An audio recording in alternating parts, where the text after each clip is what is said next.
Greetings from Trinidad and Tobago, where I'm here with my family, my wife and 2 kids. We are all in lockdown mode, like so many people all around the world.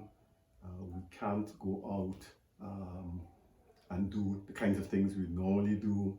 So only essential trips are allowed in the current context, going to the grocery, going to the pharmacy, and those kinds of things.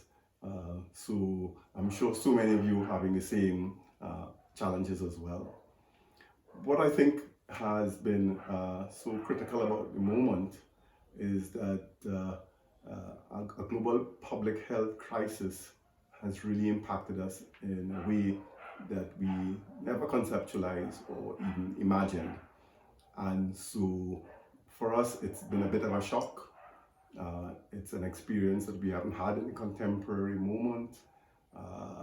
But if you reflect on the history of global pandemics, countries like the Caribbean and even Europe experienced major pandemics even through the 19th century and early 20th century.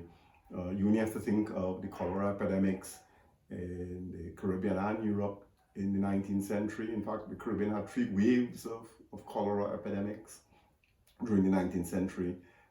Europe similarly. And then in the early 20th century, the Spanish flu, which devastated so many populations in Europe, North America, and other parts of the world. And so pandemics are not new to us. I think what's interesting about the contemporary context is the extent to which our societies are increasingly globalized. And so the pandemic is creating a framework of deglobalization, whereby international trade and travel is severely affected, as well as the movement of people, particularly in cities. And so we are all affected in that way. So deglobalization, what do I mean by that? Well, for many countries in the Caribbean, we are tourism dependent economies, and that means that if there are no tourists coming into our economy, then the share of GDP declines quite rapidly, and so it has a significant knock-on effect on our economy. And as tourism dependent economies and economies dependent on earning foreign exchange, meaning that we have high trade to GDP ratios, it means then that we are going to experience significant downturn in the economy. Some economies, like St. Lucia, where I'm based, depends on tourism for as much as 60 to 70% of its GDP. So imagine losing that much of your economy during a crisis. And so the issue at hand is, how long can we sustain this? And what are the alternatives? For example, it's impacted on the college that I'm the principal and president of, the Tallinn Community College. We've been required to suspend face-to-face classes for the last 2 to 3 weeks now. And we are moving into teaching all our courses online through an e-learning platform starting this Monday coming. And so we've been already engaging with our students on many of these platforms, but we're ramping it up to 100% now. Universities and colleges all around the world have been forced to do exactly the same. And so what we are seeing is a huge interest and demand in online platforms for educational purposes. And so this changes our modalities of operation as a tertiary institution, but it's not an unusual one in the sense that we've all been moving towards this online environment for a number of years. So this crisis, if you want to call it that, has actually forced us to fast track many of these processes and embed them more into our everyday lives. And so there's a little bit of a silver lining in the crisis as well. One of the key things though is that in an educational context, and this is something I've discussed with my colleagues, is that we need to then differentiate a lot more of our offerings. The college, for example, is named after Sir Arthur Lewis, who is the Nobel Prize economist, one of the only Nobel Prize economists from the developing world. And as such, we have a brand that we need to leverage to a greater degree. So the question then arises, how do we leverage that brand? How do we ensure that the courses and the content that we offer is globally relevant? So those are some of the issues that we are grappling with to a greater degree, because once you go into an online environment, it really doesn't matter where the courses are offered. What matters is how relevant they are to the particular client group, and so we're working on that.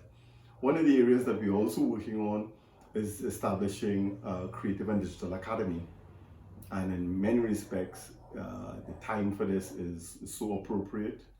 We are quickly ramping up our capabilities in this area.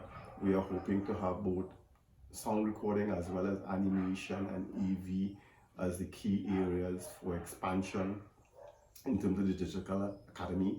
And really, for those of us who are in the arts and creative economy industries, so much of our work now has to be in a digital environment.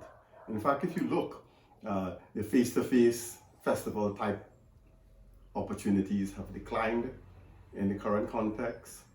So for example, the Tallinn Music Week has had to be postponed until later in the year. So many other festivals and live events, from the Olympics to Carnival in St. Lucia, have all had to be now postponed.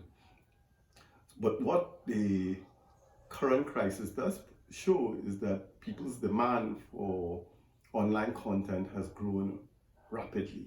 So Netflix and Apple TV are doing exceptionally well in the context. So is TikTok. Their earnings have gone up by almost 30-40%. And you see a number of businesses taking advantage of the new context. And so the question then arises for festivals, how do we frame a digital experience that's festive? And that for me is where we need to do a bit more homework, a bit more brainstorming about what would be the possibilities for engaging with audiences in this digital environment. My hope is that we will be able to not only focus on the downside of the crisis, but focus on the upside. I think the climate is benefiting in a significant way from our deglobalization experience. I think we need to really give more credit and more investment to shifting the climate action framework. And so I think the crisis is forcing us in so many respects to give Mother Earth a bit more breathing time.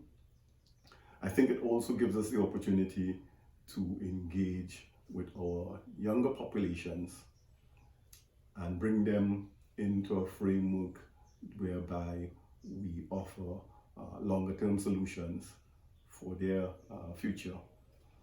For me, this is where the upsides are.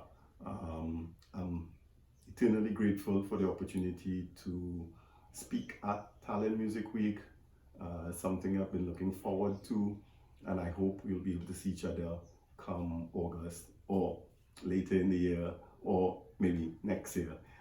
All the best to you. Greetings from Trinidad and Tobago.